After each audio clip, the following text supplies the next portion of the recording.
What's going on YouTube? JT is Reborn here, and welcome back to another edition of my Godzilla and DC comic book reviews. That's right, we're once again talking about Justice League versus Godzilla versus Kong, this time with a review on issue number 5. This one, of course, is written by Brian Buccellato with art by Christian Duce, and this one picks up after the events of the previous issue. One of the big revelations we saw was the League of Assassins and the Ghidorah skull.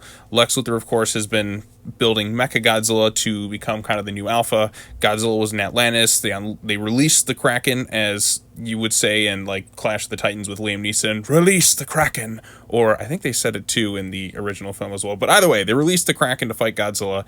A lot of various moving pieces. There's still the whole situation with Superman off to the sidelines, and this issue ends with a very kind of unexpected reveal that I didn't really think of at the time. It's nothing that really crossed my mind, but it's something that I think, oh yeah, that makes total sense now, and it's a pretty exciting revelation, if you will. So I think it's something really cool we'll get to in a second. But anyways, as the issue opens up, we have Lois Lane speaking with Mercy Graves. Mercy won't tell her exactly all Luthor's plans, but she does send them files on Monarch and information on the various Titans. We also had Godzilla, the Kraken, Tiamat fighting, and there's a lot of beautiful looking artwork, especially in the underwater sequences, because we don't really get a fair amount of underwater fights in the Monsterverse.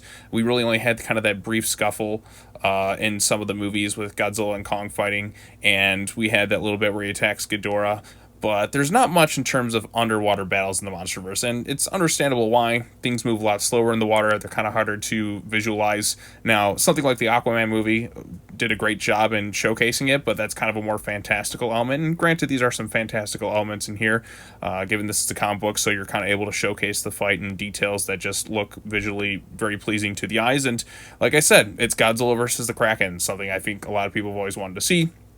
So we got that going on. Green Arrow, of course, has been following the League of Assassins, who had the skull, which is confirmed to be Ghidorah. I wasn't 100% sure based on the design, but now I know for sure it is Ghidorah based on what they're planning to do at the ending of this thing. So they have the skull. He kind of escapes. They go off to their thing. Batman that learns stuff with the Titans, if you will, against this kind of homing beacon device. We also had Supergirl and Kong, which is something we kind of showcased earlier on. Grodd's there, and he's a big Kong fanboy, which I do love that aspect of Grodd just being this huge Kong fan and also using his telepathic abilities to kind of force these two into some sort of conflict there. So we got that as a moving piece as well. The Legion of Doom is trying to figure out stuff with Luthor's plan and all that as well. Shazam is really emotionally distraught after feeling responsible for Superman's close to almost death at this point. So he decides to kind of take on the Legion of Doom all by himself, and Batman kind of was like, hey, what are you doing, dude? And then, like I said, we got the stuff in Atlantis. They use Nth Metal to kind of hold Godzilla captive for a brief amount of time.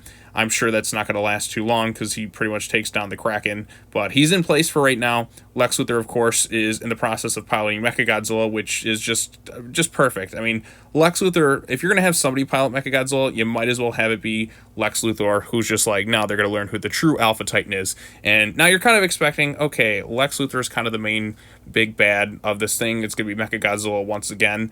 But they throw in a nice little clever twist at the very end of the issue by having the League of Assassins there to bring the Ghidorah skull into the Lazarus Pits, which is going to therefore resurrect King Ghidorah, because as we showcase, he has the regenerative abilities, and what better way to bring back Ghidorah than using the last piece of him to kind of, he's almost like you'd expect Dracula in some of those Hammer horror films, just a little bit of his piece of him left over, utilizing the Lazarus Pits properties to resurrect the Alpha Titan Ghidorah. And now we're going to finally get a chance to showcase Godzilla, Mechagodzilla, Ghidorah, and Kong all in the same comic book, and I think that's going to be really cool to see unfold, because we've never really had Kong in Ghidorah before, or really Mechagodzilla and Ghidorah before, at least to my knowledge, in some of the movies. So seeing that showcased like on display here is going to be really cool. We get the two big bad titans of the Monsterverse back once again. I mean, the Mutos are there, but they're not really like the super big bads, like to the level of like a Ghidorah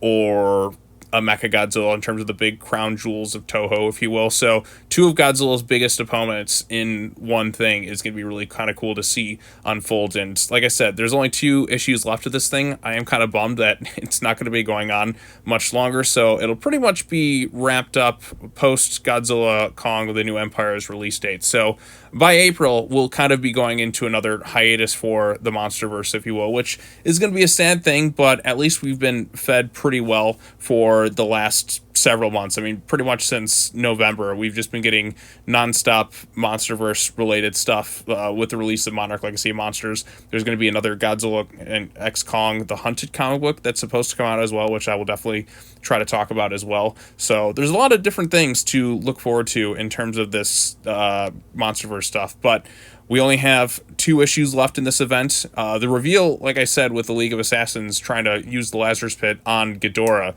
that's something I didn't even consider. I was thinking because of like what happens in GVK with them using that to pilot Mechagodzilla, but I didn't really think they'd use it to resurrect him, if you will. So that to me is one of the more interesting, but also kind of terrifying concepts in a way to kind of bring Ghidorah back in a way I never really would have expected. Is this something they could potentially utilize in the Monsterverse? Who knows? I mean, Ghidorah's skull is still out there at the like Apex facility. They could always find a way to kind of bring it back in some capacity, I'm sure. But we'll see how that all unfolds, because like Ghidorah regenerating from just this little piece, to me, sounds pretty interesting with all the different potential possibilities you can kind of do with that. So I'm excited to see what happens. Also, the look on Godzilla's face when he sees Ghidorah's back is going to be kind of like, he's going to be kind of like, oh shit, type moment. So I don't know. What do you think's going to happen to this thing? Like I said, that to me is a big surprise reveal. And, or maybe they do something different with Ghidorah. Maybe not quite Ghidorah, but maybe like a Mecha. Oh, maybe they bring in Mecha King Ghidorah. Yeah, I think that'd be kind of neat. Something that's like kind of hybrid or something else entirely. I didn't think about that. Now I'm like starting to ask like a lot of different questions about what they could do with it. But the ending does leave the door open for some interesting and kind of unique looking possibilities. So what did you think of Justice League versus Godzilla versus Kong number 5? I personally loved it. I've enjoyed every issue of this event so far.